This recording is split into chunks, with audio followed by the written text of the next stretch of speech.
Conflicts of interest. Have you ever been in a situation where your personal interest is in conflict with your company's, or where you have to make a decision on whether to take part in an activity or relationship that benefits you and not your company? Well, you're not alone. Conflicts of interest occur in the workplace all the time. The good news is that at the end of this video, you will be equipped with the necessary tools to deal with any potential conflicts of interest effectively and avoid any potential disciplinary action or regulatory investigation of your company.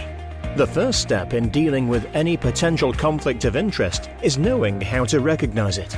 A conflict of interest arises in the workplace when an employee has interests or loyalties that are at odds with each other.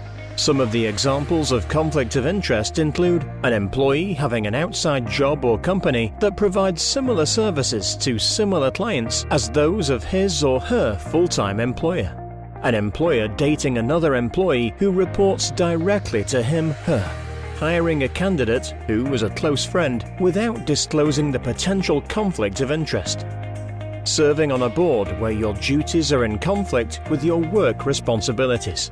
Imagine a situation where you are looking for a new supplier. After one of your meetings, the CEO of the supplier company mentions that she has 2 spare VIP tickets available for Ed Sheeran's concert next weekend. Do you take the tickets and then later feel obliged to sign the contract, even if this supplier may not be the most suitable supplier for your company? Or do you face the consequences of an unhappy girlfriend or boyfriend when you return home?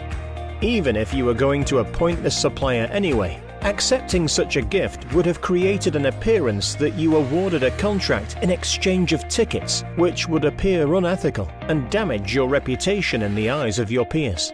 Also, since you may feel obligated to the supplier, you may not make decisions that are in the best interests of your company in the future. Now that you know how to recognize a potential conflict of interest, let's discuss ways in which you can deal with it. The most important thing to remember about any potential conflict of interest is that once you identify it, you must disclose it to your line manager or compliance officer immediately. Your compliance team will then investigate it and advise whether any action needs to be taken.